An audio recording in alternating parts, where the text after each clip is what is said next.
अहमदनगर महानगरपालिकेच्या प्रशासकपदी पंकज जावळे यांची नेमणूक झाल्यापासून महासभा आणि स्थायी समितीने पारित केलेले सर्व ठराव हे नियमांचे उल्लंघन करणारे असल्याने शाकीर शेख यांनी नगर विकास विभागाचे प्रधान सचिव यांच्याकडे तक्रार केली होती। या तक्रारीची दखल घेत शासनाच्या नगर विकास विभागाने जिल्हाधिकारी यांच्याकडून याबाबतचा अहवाल मागवला आहे। नगर विकास विभाग शासन आदेश 28 डिसेंबर 2023 रोजी अहमदनगर महानगरपालिका आयुक्त पंकज जावळे यांची प्रशासक म्हणून शासनाने नेमणूक केली आहे। तसेच जावळे यांच्याकडील प्रशासक पदाचा पदभार काढून शासन सेवेतील इतर वरिष्ठ अधिकाऱ्यांकडे शासनाने वर्ग करावा अशी मागणीही नगर विकास विभागाकडे शेख यांनी केली होती। त्याची दखल घेऊन शासनाने जिल्हाधिकारी यांना तपासणी करून अभिप्रायासह अहवाल सादर करण्याबाबत आदेश दिले आहेत। या संदर्भात शाकीर शेख यांनी अधिक माहिती दिली। अहमदनगर महानगरपालिकेमध्ये पंकज जावळे आयुक्त यांची 28 डिसेंबर 2023 रोजी नगर विकास विभागाने आदेशद्वारे प्रशासक म्हणून नियुक्ती केलेली आहे।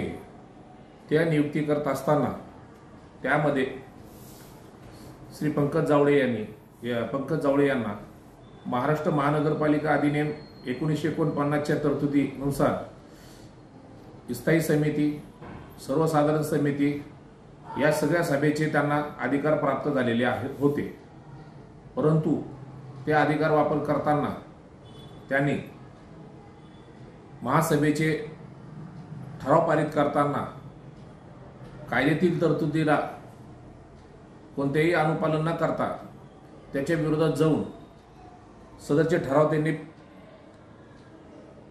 पारित केलेले आहे। महानगरपालिका स्थायी समितीचे एकूण 78 ठराव मंजुरी दिलेली आहे। सदर ठराव करण्यापूर्वी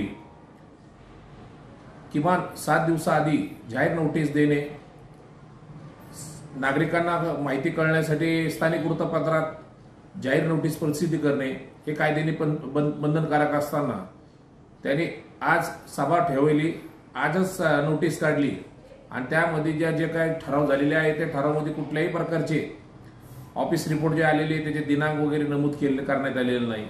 सदर ठरावाला सूचक अनुमोदक दिलेले नाही आणि त्याच्यामध्ये धोरणात्मक विषय होते त्या ठरावामध्ये त्यांनी ते बेकायदेशीरपणे मंजूर केलेले आहे। त्याचबरोबर सर्वसाधारण सभा जनरल बॉडीचे एकूण 34 ठराव त्यांनी मंजूर केलेले आहे। असे या संपूर्ण जे काही ठराव झालेले आहे आणि त्यामध्ये आस्थापना विभागाचे प्रमुख श्री लहारे यांना प्रभारी म्हणून नगर सचिवपदी नियुक्ती देण्यात आलेली होती। त्यांनी प्रभारी हे शब्द न लेता नगर सचिव या दोघांच्या स्वाक्षरीने ठराव मंजूर केलेले आहेत आणि त्याची अंमलबजावणी करण्यात आलेली होती। याबाबत शासनाचे नगर विकास विभागाकडे मी तक्रार केली होती की सदर प्रकरणाची विभागीय आयुक्त दर्जाच्या अधिकाऱ्यांमार्फत सखोल चौकशी होऊन या दोन्ही अधिकाऱ्यांविरोधात कायदेशीर कारवाई करावी। शासनाने त्याची दखल घेऊन जिल्हाधिकारी अहमदनगर यांना 10 जून 2024 रोजी पत्र पाठवून त्यांच्याकडून सदर प्रकरणाचे संपूर्ण सविस्तर अहवाल तत्काळ मागितलेले आहे व त्यांचा अभिप्राय व आवश्यक कागदपत्रासह जिल्हाधिकाऱ्यांना आदेश केलेले आहे। जिल्हाधिकारी काय अहवाल पाठवतात हे पाहून त्याबाबत मी योग्य ते निर्णय घेणार आहे। जर जिल्हाधिकाऱ्यांनी पाठीशी घातलं तर मी उच्च न्यायालयामध्ये याबाबत दाद मागणार आहे। लेटेस्ट बातम्यांसाठी ई नवा मराठा यूट्यूब चॅनलला सबस्क्राईब करा आणि बेल आयकॉनवर प्रेस करा।